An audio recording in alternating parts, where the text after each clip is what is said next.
Hello friends, welcome to Tutoration. आज की हमारी वीडियो में मैं आपको हमारी फ्लेमिंगो बुक की first poem My Mother at 66 written by Kamala Das को एक्सप्लेन करूंगी।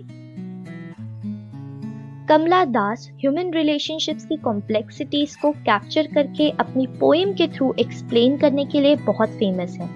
हमारी ये पोएम माय मदर एट 66 भी एक फाइनेस्ट और एक बहुत खूबसूरत सा एग्जाम्पल है ह्यूमन बॉन्डिंग का, स्पेशली एक माँ और एक बेटी के बॉन्ड का, एक रिश्ते का। इस पोएम में पोएट अपने पेन और अपने फियर को एक्सप्लेन करती हैं, वो पेन और फियर जो उनकी माँ को खोने से उन्हें मिल रहा होता है।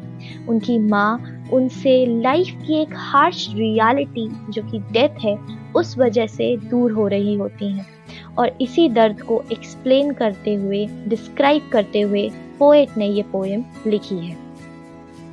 इस पोएम की स्टार्टिंग में पोएट कहती है कि driving from my parents home to Cochin last Friday morning I saw my mother beside me, कि जब वे अपने पेरेंट्स के घर से कोचिंग के लिए ड्राइव कर रही होती हैं एक फ्राइडे मॉर्निंग पे, तब वह अपने बगल में बैठी हुई अपनी मदर की तरफ देखती हैं।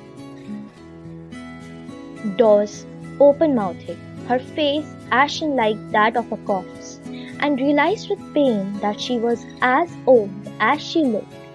यहाँ पोएट रियलाइज कर चुकी होती हैं कि उनकी मदर बहुत ओल्ड हो चुकी होती हैं जब वे उनकी तरफ देखती हैं कि वो कैसे अपना मुंह खोल के सो रही होती हैं, और वो बताती हैं कि उनके फेस का जो कलर है वो ऐश की तरह दिखता है और उनके फेस पे एक स्मोकी अपीयरेंस आ रहा हो।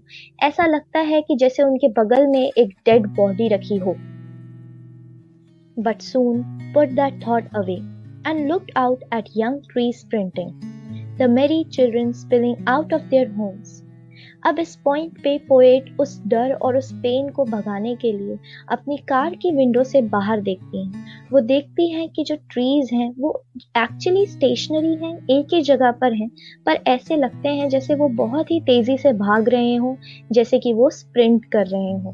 वो और देखती हैं कि जो छोटे बच्चे हैं वो अपने घरों से निकल के दौड़ते हुए प्लेग्राउंड की तरफ जा रहे हैं। ये सारी चीजें उन्हें लाइफ और एनर्जी दिखाती है, पर उनकी बगल में बैठी हुई उनकी मदर उन्हें डेथ और एंड दिखाती हैं। But after the airport security check, standing a few yards away, I looked again at her. Airport पे सिक्योरिटी चेक करवाने के बाद अपनी मदर से थोड़ी ही दूर खड़े होकर पोएट उनकी तरफ फिर से एक बार देखती हैं। I looked again at her, wan, pale, as a late winter's moon. अब जब पोएट अपनी मदर की तरफ फिर से देखती हैं तो वो देखती हैं उनकी मदर का डल और कलरलेस फेस।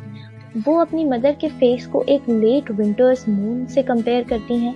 जैसे एक लेट विंटर मून अपनी शाइन खो चुका होता है, वैसे ही मदर ओल्ड होने की वजह से अपना यूथ एंड शाइन खो चुकी होती हैं।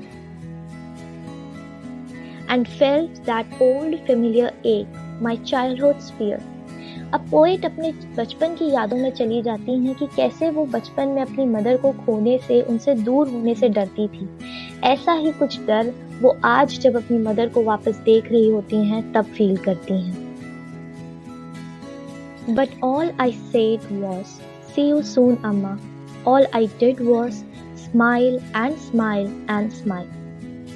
पोएट एक बच्चा जैसे अपनी मम्मी से अलग होने से डरता है, वही डर यहाँ पे बता के वो कहती हैं कि जैसे कि उनकी मम्मी अब इतनी ओल्ड हो चुकी हैं और अब मरने वाली हैं, इस डर को वो संभाल नहीं पा रही होती हैं, और अब जो कि वो जानती है कि शायद ये उनका आखिरी बार है जब वो अपनी मदर को देख रही हैं, तो इस डर को छुपाने के लिए वो अपनी मदर की तरफ देख के उन्हें कहती हैं कि मैं आपसे जल्दी ही मिलूंगी, और उनकी तरफ देख के एक स्माइल करती हैं, होप दिखाती हैं, क्योंकि वो अपनी मम्मी को खोना नहीं चाहती हैं। इसी के साथ हमारी पोएम माय मदर एट 66 खत्म होती है। अगर आप सबको ये पोएम अच्छी लगी हो तो प्लीज इसे लाइक कीजिए, और इस चैनल के साथ जुड़े रहने के लिए नीचे दिए गए सब्सक्राइब बटन पे क्लिक करके ट्यूटोरेशन में अपना परमानेंट मेंबरशिप फिक्स कीजिए। अपने दोस्तों के साथ ये मेंबरशिप शेयर करना बिल्कुल मत भूलिएगा।